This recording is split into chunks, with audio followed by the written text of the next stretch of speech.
رؤساء المصالح والموظفين كنشكركم على الحضور ديالكم اليوم.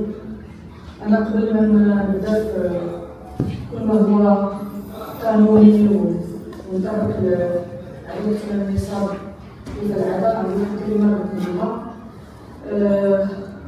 حنا في قطاع التلفزيون الحمد لله الخدمة ديال مزيان، الخدمة ديال أكثر من مزيان الحمد لله، والمؤشرات اللي هي موضوعية هي فوق الحسن أو الجد حسن. الحمد لله حنا دار مقبلين على استحقاقات، كنخدموا مشاريع كبيرة. جميع ما يقع في المغرب يقع في الدار البيضاء وفي وسط الدار البيضاء اللي هي القلب النابض ديال المغرب، وهي عمالة أنفا ومقاطعة التلفزيون بالخصوص. حنا الحمد لله حضرنا وسيدات بغالنا نكونوا حاضرين في هذا التحول الكبير ديال المغرب وديال الدار البيضاء، وهذا ريفولوسيون كما كنقولوا ديال البلاد ديالنا الحمد لله بالفضل ديال جلالة الملك الله يسرو، بالمجهودات ديالو الجبارة، بالخطابات ديالو المتعددة، والديمقراطية ديالنا ديال المغرب الحمد لله راها وصلت لواحد المستوى عالي جدا، وحنا الحمد لله خدامين على قدم وساق، وكنديروا مجهودات اكثر من المجهودات ديالنا باش نرضيو الملك ديالنا الله يسرو ونرضيو المواطنين ونرضيو الرعاية ديالو ونكونوا عند حسن الظن ديالهم. إذا هاد الوضعية ديال مقاطعة التلفزيون حنا الحمد لله حنا كنتجاوزوها. علاش؟ حيت الأشغال مستمرة والخدمة غادا، وحنا كنمثلوا الساكنة أحسن تمثيل وكنلقاو الحلول على مستوى المؤسسات الخارجية بالفضل ديال السيد الوالي المهدية اللي ضخ واحد الدماء جديدة في الدار البيضاء، والفضل ديال السيد العامل سي عزيز الله يخليه لنا والله ينصرو والله يعاونو والله يعينو على كل ما يقوم به على مستوى عمالة أنفا. وبيان سور ما ننساش السلطات والسادة البشوات والسادة القيادة الخدامين. إذا باش ما نطولش عليكم، حنا الحمد لله غاديين هاد الدورة هذه ديال الميزانية ولا الدورات كلها هي ما تكون مفيدة إلا وبحضور جميع المستشارين باش يناقشوا المواضيع المهمة اللي كتهم الساكنة، ولكن عدم الحضور ديالهم ما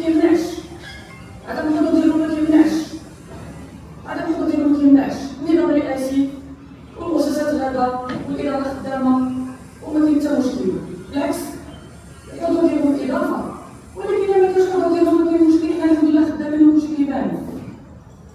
هذا واحد ميساج للرأي العام والناس اللي كيقولوا الصحافة كتقول الصحافة وكيقولوا الصحافة. صراحة هذا ماشي تمثيل وما كيتسماش تمثيل. كاين مؤسسات، كاين اجتماعات اللي هي قانونية، اجتماع مكتب، هذا دورة واحد يجي يناقش يهضر يقول معلومة يقول وينتقد، كاين حتى مشكل. ولكن ماشي كل الصحافة ويسب العالم يضلل الأمر العام، كيضلوا الأمر العام، كيكذبوا الكذوب. أنا سمعت واحد كيقول أنا غادي نمشي ندير اجتماع باش نخدم الميزانية وحيت غدا عندي الدورة. ما كاينش أنا كاع سميتو هنايا ما كنشوفش أنا السمية ديال هاد الناس اللي كيبانو في الصحافة كاع ما كيجوش حتى يوقعوا الحضور ديالهم. ها نتوما نقدر نعطيكم أنايا هاد الورقة ديال الحضور، ما كاينينش هاد الناس. علاش كتكذب على عباد الله؟ علاش كتكذب على الناس وتقول لهم أنا عندي اجتماع مهم، أنا غادي نمشي نناقش الميزانية؟ علاش؟ الميزانية إن شاء الله غادي تدوز على مستوى المدينة بحال واحد السنة كنا درناها. حنا غادي نستمروا العمل ديالنا وغادي نقوموا به على أحسن وجه.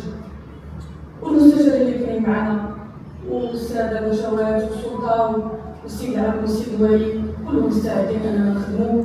الحمد لله حنا جد سعداء الدخول والزيارة ميمونة بجلالة الملك الله يسرو عندنا في الدار البيضاء ديال الأسبوع، وحنا كنفتخروا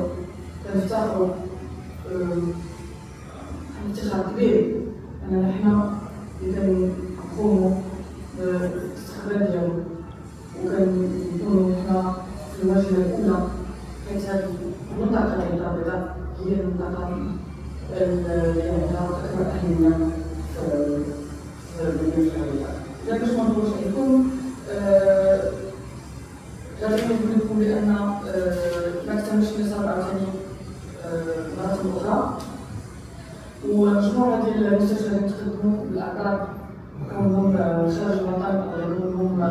الله يشافيهم، اللي عنده شي عذر الله يعاونو.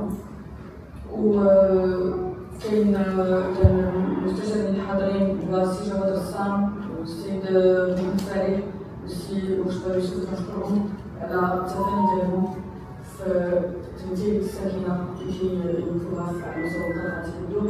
واذا تفعيلا من هذا الموضوعين غادي نأجلوا هذه الجلسه، هذه الدوره الى جلسه ثالثه اللي غيكون فيها ان شاء الله المحاضر يوم الخميس ان شاء الله في نفس الساعه وفي نفس المكان. وشكرا جزيلا.